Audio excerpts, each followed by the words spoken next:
we are the Wild City Project, and we have been exploring our campus ecology.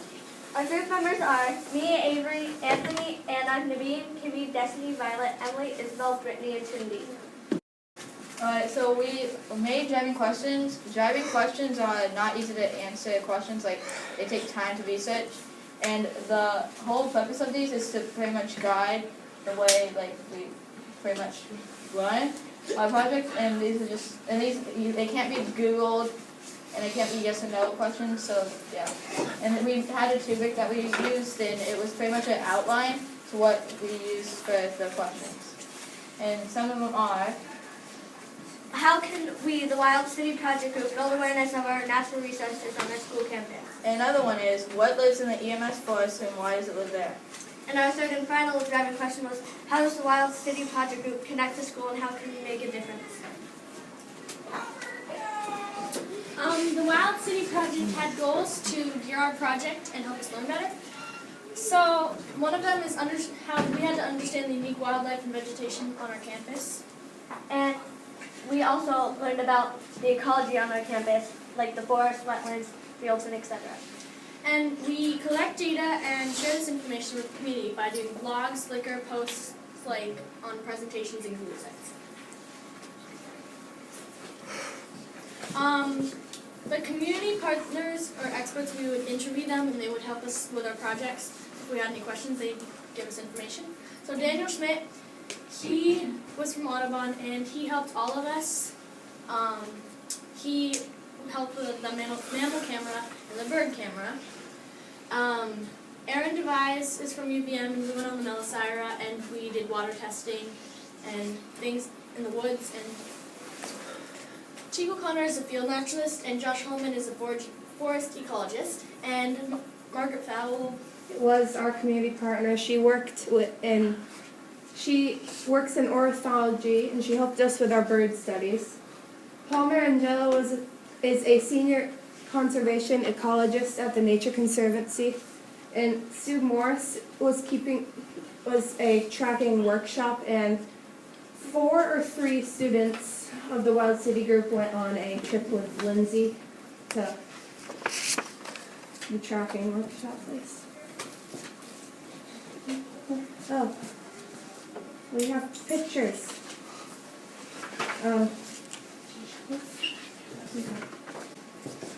Our research that we did in this project, we did data collection in the forest at least 2 to 3 times per week.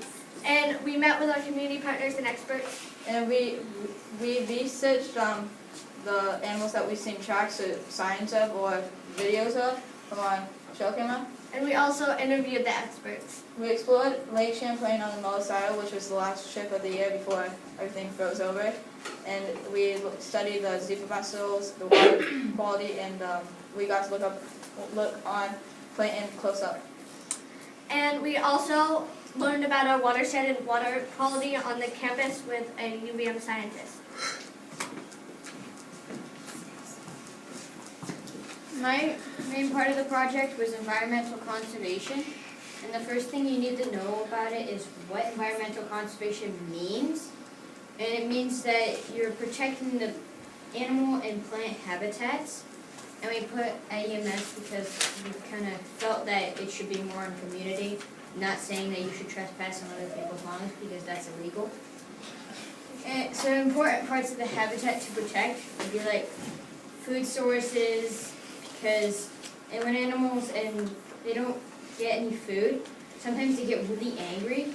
And I know a few years ago, a bobcat or something went on a rampage and attacked a little kid. But luckily he had a dog that saved his life. And also their homes, for like the idea of shelter, like we would be an absolute disaster without buildings and homes and such. So we also, not only us, but animals and plants need good water quality, because mostly they have like a pond or maybe a stream nearby. So, and even sometimes they have a tiny little stream that will go right into their home, and they'll just drink from that. So we need to make sure that the water quality is good for in case they has food poisoning or something in it. So And there's also another thing you guys need to know is that there's ways to damage environment over time. And that would be like using it for economic purposes, like factories, and that kind of ties into deforestation. There's also pollution that I'm pretty sure everybody knows about. And there's poaching, which is formerly called illegal hunting. And actually in Africa, there's some people who, they will kill elephants just for their tusks. Not the meat, not the skin, just the tusks. Because it's like $1 million just if you sell it. And there's actually laws now to protect them. But, and another thing you might want to do is making sure that invasive species don't appear. And that could be like stopping the seeds from spreading to removal projects.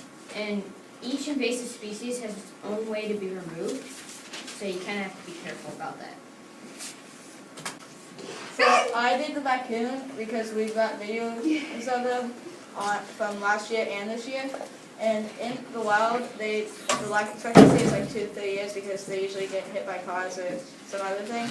And in captivity, they could live up to 20 years. Big difference. And the raccoons are able to get to 50% body fat, which is a lot of fat for a small animal. And here's a video of the raccoon that we got by the local station. Enjoy.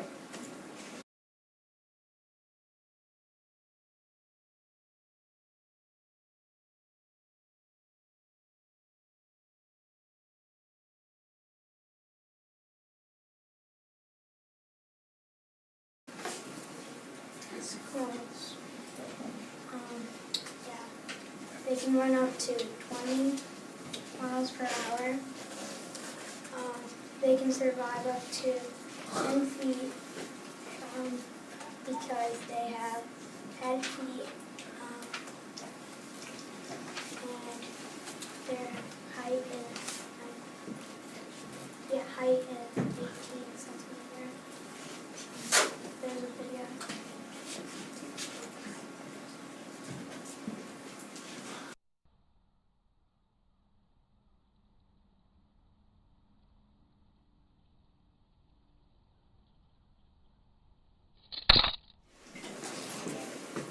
Fisher cats are also found on the EMS campus, and despite their name, they are not part of the cat family. They are actually part of the weasel family, and they are normally really aggressive animals, and they are also normally nocturnal animals, but they will occasionally come out for food during the day.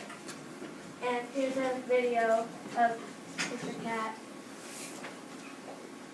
The Fisher cat is eating peanut butter that we baited by a beaver pond behind our campus, and animals go for the peanut butter because it has proteins in it,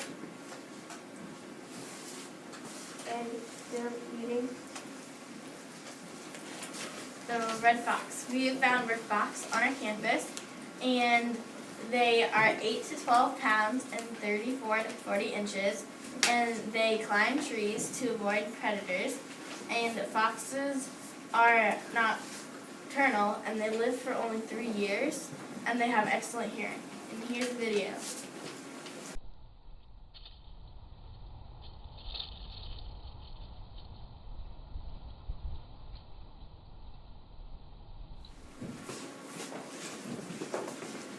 We also found coyote. The coyotes live in forests, grasslands, deserts, and swamps, and they can grow up to 75 to 100 centimeters.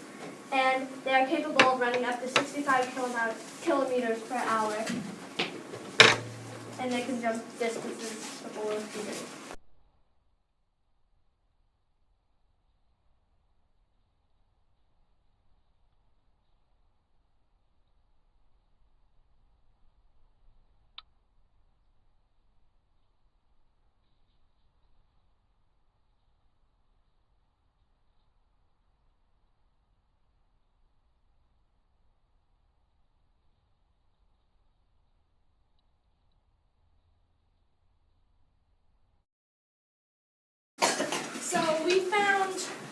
a couple birds on our campus, and these are two of them, the black-capped chickadee and the tufted titmouse.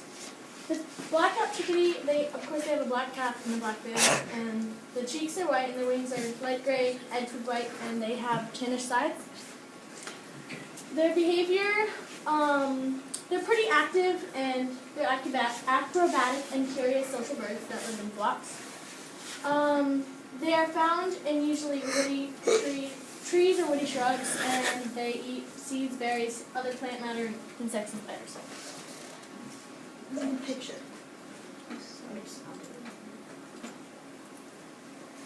This one. The tufted titmouse, they have a large head and large eyes with a thick neck. And on their heads they have like a pointed crest. It goes like that. Right there. Their behavior, they're acrobatic, and they're a bit slower and more methodical than bees, so yeah. And here's a picture of them.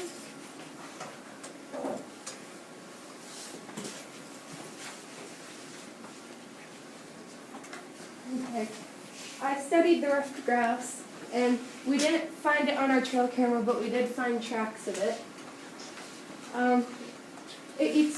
The diet is fruit, seeds, buds from flowers, and insects. Their behavior is unlike other species of grouse. They make a weird, non-vocalized sound known as drumming. And they're found in some of the northern half of the U.S. and most throughout Canada. The white-breasted nuthatch was found on our campus. This isn't the picture of it that we got on the bird cam, but that's what it looks like. It eats insects on trunks and branches of trees. It also eats seeds, acorns, and hickory nuts. And what's cool about it when it eats hickory nuts is that it puts the hickory nut on the tree and then just starts pecking at it until it cracks open, so they can eat it. Their behavior is very interesting. When they're flirting with females, they bow and they spread their tail and droop their wings while swaying back and forth, so it kind of looks like And they also feed the females most of the food to attract them. It's a broad, sturdy bird. He has a strong bill, short tail, large head, and strong feet. And of course it has a white belly and breast because that's why it's called white-breasted nuthatch. And it prefers living in old growth or open deciduous or mixed trees. We have this contraption here that's called a bird cam, and The bird cam pulley system. it is for capturing pictures of. It's for capturing. It's for capturing pictures and videos of birds on our campus, and it's to understand their different behaviors, and it allows us to see what different types of foods they eat from where they live, like if they're feeder birds or not. The bird cam pulley system, as I call it, we used a board, drill, and rope to create a system that allowed us to hoist the bird cam pulley system up into the canopy so we could get a better look at them. And the bird seeds put at this one, that end, and then the bird cam goes at this end. Feeder birds. And there's the bird cam in the tree. It involved a cage with suet in it nailed to a tree, but it was unfortunately eaten by a raccoon and a fish. Since I was in the Wild City Project group last year, I decided this year that my focus should be more on the environmental education part of it. So I called two field naturalists, Matt Cullen and Colin Peacock. Matt works at Sheldon Farms and has been there for 10 years, and Colin works and studies at UVM. Wetlands at UMass. Last year, Wild City discovered a large wetland on our campus, and this year we wanted to know more about it. And Aaron came to work with us on watersheds from UVM, and we collected water quality data, and we also went on SIRA, which is about use for testing water on Lake Champlain, and we put our data into a doc. And that's our fall data, and winter data, we focus more on tracking, and spring data will be coming soon.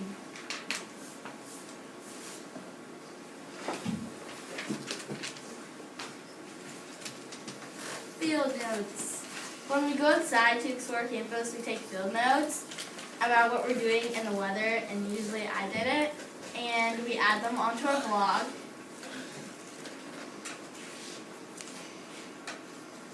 And we update it daily. Well, we update it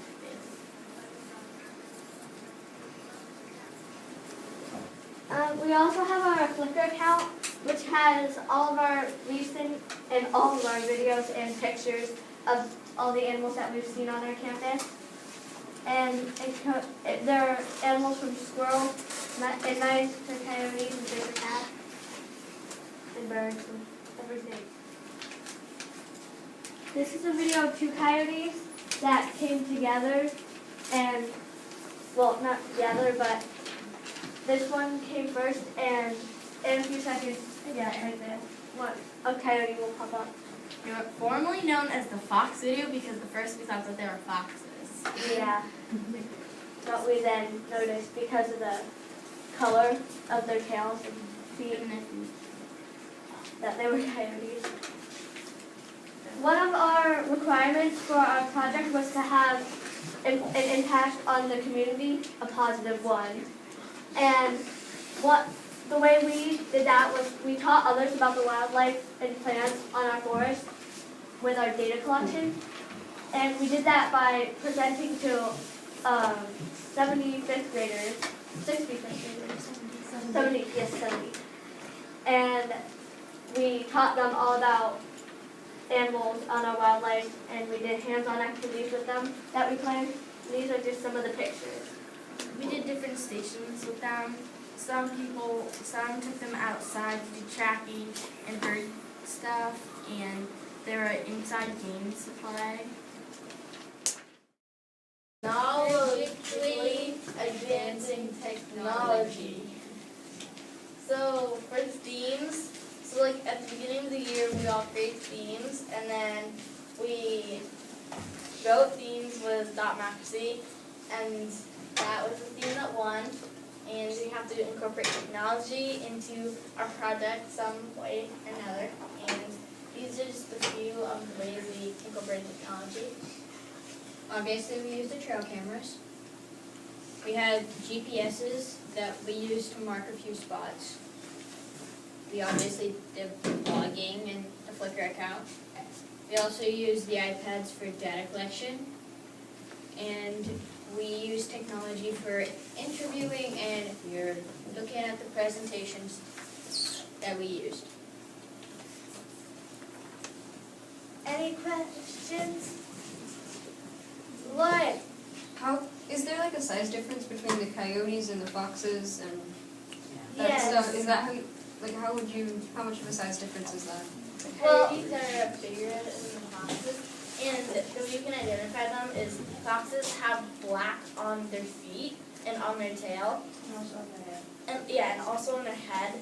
And if you don't see them, then it's probably a coyote. Because we first thought the video was fox, but then we realized it because our partner from Audubon, Daniel, he showed us that the coyotes don't have black markings on them. Actually, it's the other way around. Yes, the Foxes other way don't around. have the black markings on them. The coyote does. Oh, okay. But that's the way you distinguish, right? Yeah, and you can tell the size difference between foxes and coyotes. And the reason we were confused was because that same night, foxes and coyotes came to the exact same spot. So we were watching foxes, and then all of a sudden, Yeah. it changed over to coyotes, but we didn't really get We that. didn't pause to verify. Right. Yeah, we only realized the black mark, and then on their head, and then we asked Daniel if it meant something for the foxes, and he's like, those aren't foxes. And any other questions? Okay, we encourage you guys to check out our Google site, or not the Google site, but you can check out our artifacts online, like our blog, there are links, and our Flickr account. If you search Wild City Ed Academy into the search engine, it'll come up with our blog. Yeah. Thank you for watching.